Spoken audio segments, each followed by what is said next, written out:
What's going on, housemates? Marcelo here, and I'm recording this video on the day of Arsenal's match against Ipswich at the Emirates. It comes one day after what was a wonderful day for hate watching on Boxing Day for Arsenal fans. It was a day where four of the five Big Six teams dropped points. Of course, Manchester City drawing with Everton. And Erling Haaland missing a penalty that could have given them a 2-1 lead in the second half. So apparently he hasn't scored there at the Etihad since October, which is unbelievable.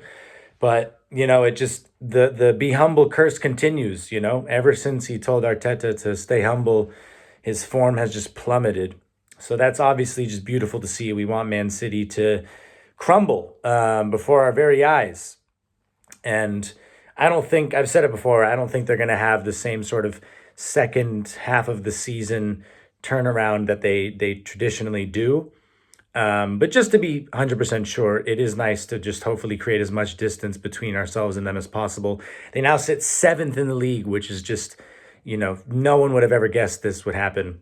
And there's a theory going around that the reason behind their drop in form is because they've been informed, or they know behind the scenes, that they are going to be either relegated or, have serious points taken away or deducted, or maybe even stripped of some silverware. I don't know how much credence that really has, but it is remarkable, whatever way you look at it, how bad they are now. It's just shocking. They have one win in their last 13 games, I think. So, yeah, really incredible stuff. But anyways, after that, we saw Chelsea losing at home to Fulham.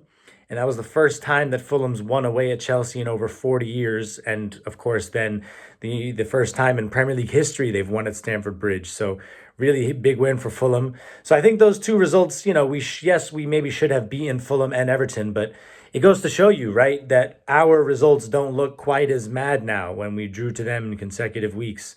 Everton apparently has the most clean sheets in Europe's top 5 leagues since October. And Fulham clearly are a very solid side. Fulham now in 8th place, level on points with Man City as well as Aston Villa. So, those were two big results. Tottenham lost to Nottingham Forest. Tottenham all the way down in 11th place now. And they've already lost 9 games this season. So unreal what's happening to them as well. They're terrible right now. Given, fair to them, they've lost their 2 center backs, but still pretty wild. Running out of adjectives. I feel like I'm just saying all these adjectives, but it was a big day.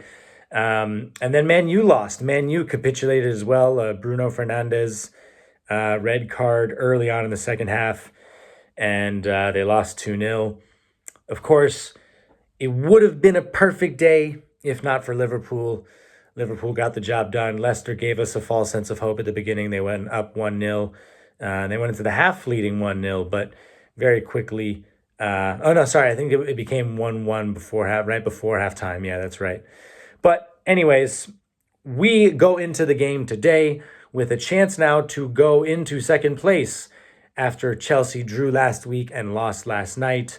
So it's a really important day for us because we want to be as close to Liverpool as possible, and we want to be applying pressure on them, but also make sure that we're staying above Chelsea, because Chelsea's had a really strong start to the season. Whether this run of form continues, maybe somehow, we'll see. But, I wouldn't be focusing too much on them. Again, I think it's really just about keeping the gap with Liverpool within reach and continue winning, hoping that they drop points here and there.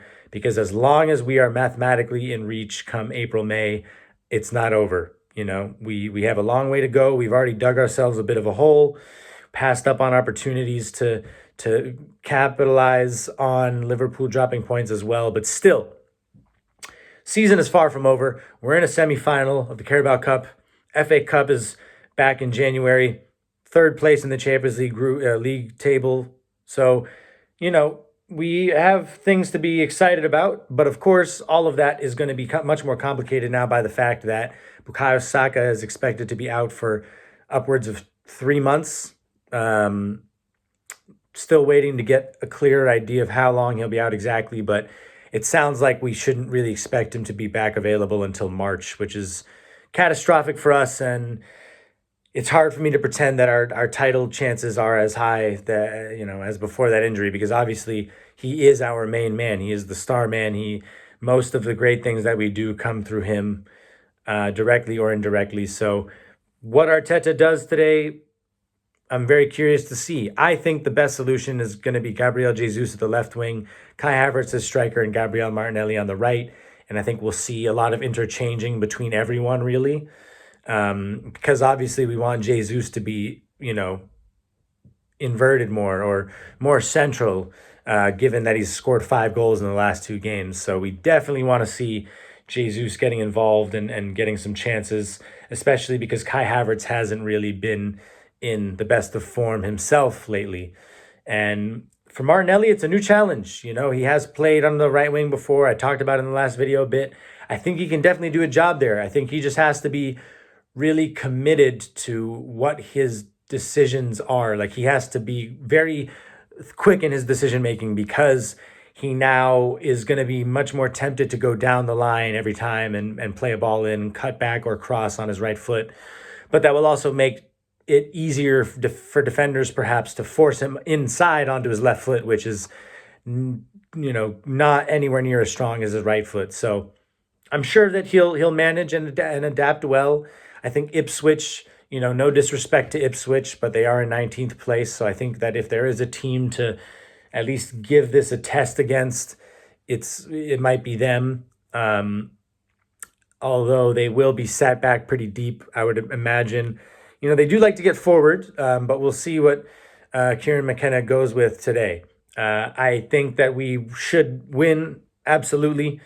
But if we're going to go through the starting 11, I think I'm going to have to go with David Raya, of course, Jurrien Timber, William Saliba, Gabriel, Miles Lewis-Skelly. Although, Ricardo Calafiori being back is important, and he did look really good when he came on against Crystal Palace. So I'd still go with I'd still go with Lewis-Skelly for now. But in midfield, I want to see Rice, Marino, and Odegaard. I really think that we need to give that trio more time. And I think that they are capable of providing us with a well-balanced attack. Another reason for that being that, with Martinelli now playing on the right and Jesus playing at left wing, Jesus does have a really good work rate, to be fair, but there's no one quite like Martinelli. And so I think we're going to have to be wary of being exposed on the counterattack, and not necessarily having that extra winger who plays almost like a wing back when we're out of possession. And then a front three, like I said, of Jesus on the left, Havertz through the middle, and Martinelli on the right. That's the team I'm going with. I feel good about a win. A win would, again, take us up to second place. 2 points above, 1 point above Chelsea. And it would still leave us, though, we'd have a game in hand over Liverpool, to be fair, but that would leave us, right now we're 9 points behind? So it would leave us 6 points behind Liverpool, but with, Liverpool having a game in hand. So we just have to do our job, and that's all we can focus on. So let me know how you're feeling about the game. I will try to make a video after the game, but realistically, I might not be able to record one until tomorrow. So whether I see you later tonight or tomorrow, wherever you're watching the game, enjoy. Hopefully we're celebrating another 3 points, which I expect us to, and that will move us up to second as we continue to apply pressure on Liverpool. All right, so talk to you soon. Come on, you Gunners, and peace, everybody.